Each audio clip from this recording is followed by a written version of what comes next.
Pada kali ini, kita akan membangkitkan ataupun kita akan membincangkan satu isu yang sering dibangkitkan oleh semua individu, para pelajar, para ibu bapa, pekerja sektor awam dan swasta, iaitu isu yang mengatakan bahawasanya kenapalah berat sangat dugaan yang menimpa.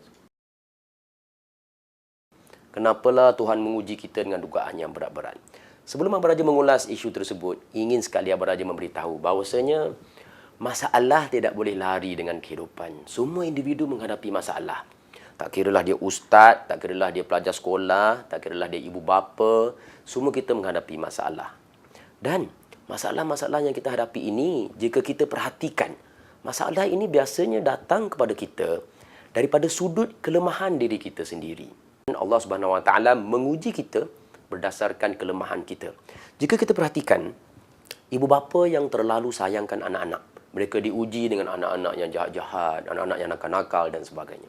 Seorang individu yang terlalu committed bekerja siang malam, begitu bagus mengikut prosedur-prosedur dalam suatu perkara, begitu berdisiplin, begitu patuh pada peraturan dan sebagainya.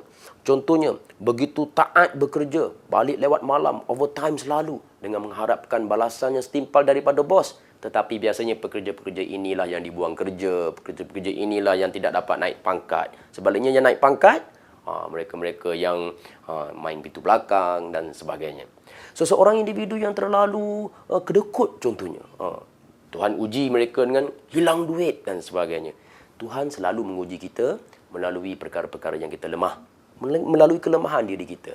Untuk itu, Abang Raja ingin memberitahu bahawasanya Allah Subhanahu Wa Taala berfirman dalam Al-Quran yang bermaksud, jangan kamu kata diri kamu seorang yang beriman sebelum kamu diuji.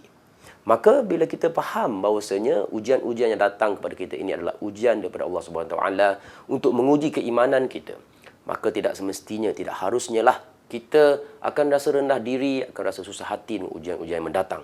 Kerana semua individu ada ujiannya masing-masing. Dan kadang-kadang bila selesai satu ujian, akan datang ujian lagi. Kalau selesai satu ujian, akan datang ujian lagi dan lagi dan lagi.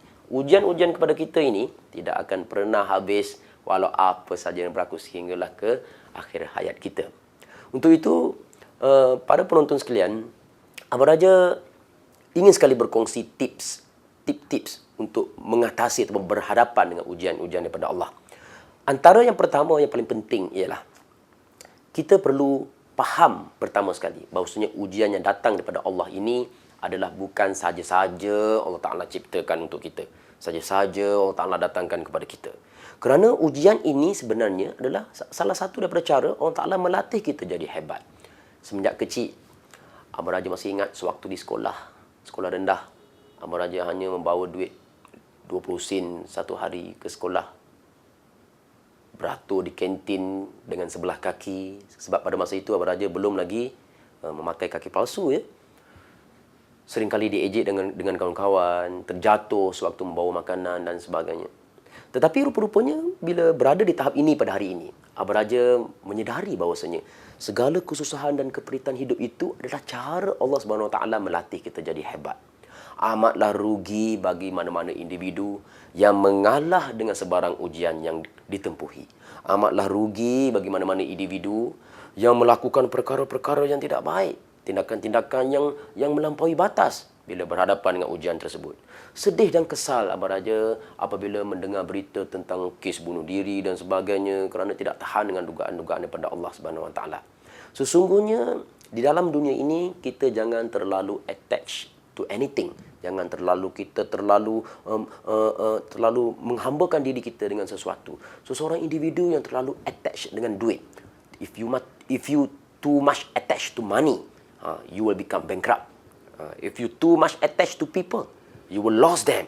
Sebab itu kita jangan terlalu attached, terlalu terlekat, terlalu menghambakan diri, terlalu dengan kata lain kita seolah-olah seperti tidak boleh berpisah dengan suatu benda.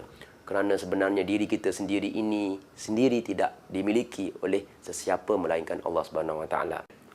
Untuk itu kenapa kita perlu meletakkan diri kita ini sebagai seorang yang bermasalah? Kerana masalah yang datang kepada kita itu sebenarnya ujian daripada Allah. Kita kena sentiasa jadikan diri kita memberitahu kepada diri kita bahawasanya ujian Allah ini adalah langkah-langkah ataupun cara-cara Allah Ta'ala melatih kita menjadi seorang individu yang hebat. Kita kena peka dan sentiasa ingat, semua individu-individu hebat dalam dunia ini, tak kiralah dalam sektor korporat, dalam sektor pendidikan, dalam sektor apa saja. Individu yang hebat ini, mereka telah melalui zaman-zaman yang penuh gelap, zaman-zaman yang sukar dalam hidup mereka.